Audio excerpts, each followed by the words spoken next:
গণ অভ্যুত্থানের অংশীদারদের সংসদে থাকা উচিত বলে মনে করেন এনসিপির আহ্বায়ক Nahid Islam.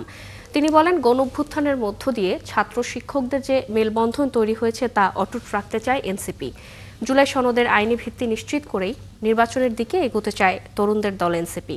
Note of dissent ছাড়াই অধ্যাপক মোহাম্মদ ইউনুসকে জুলাই সনদের আদেশ জারির কথাও বলেন নাহিদ ইসলাম। রাশেদ আনিসের প্রতিবেদনে বিস্তারিত।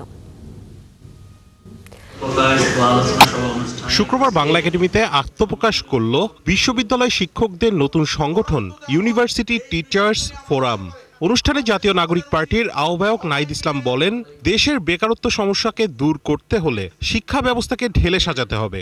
অভ্যুত্থানের পর সুযোগ থাকলেও অন্তর্বর্তী সরকার শিক্ষা খাতের উন্নয়নে ব্যর্থ হয়েছে।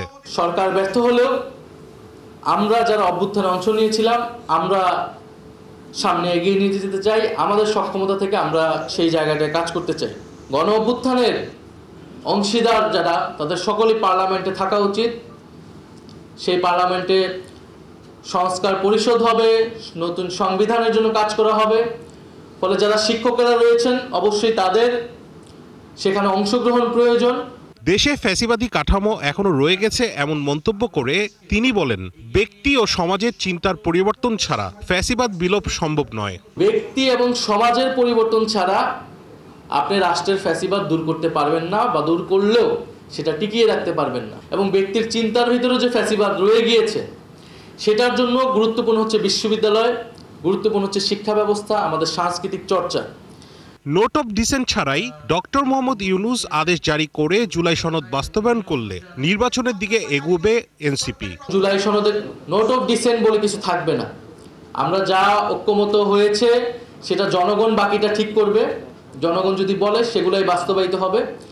সেই সকল বিবেচনায় আমরা আশা করি খুব দ্রুত সময়ের মধ্যে জুলাই সনদের আইনি ভিত্তির মাধ্যমে আমরা নির্বাচনের দিকে যাব। নাহিদ বলেন, গণঅভ্যুত্থানের সময় অর্থনৈতিক সংকটের সবচেয়ে বড় ভুক্তভোগী তরুণেরা। সব রাজনৈতিক দল বেকারত্ব দূরের কথা বললেও কোন প্রক্রিয়ায় তা হবে সেটা জানায় না। এনসিপি তাদের নির্বাচনের ইশতেহারে সেই পরিকল্পনা তুলে ধরবে। আমরা আমাদের নির্বাচনী ইশতেহারও সেটি বলার চেষ্টা করব।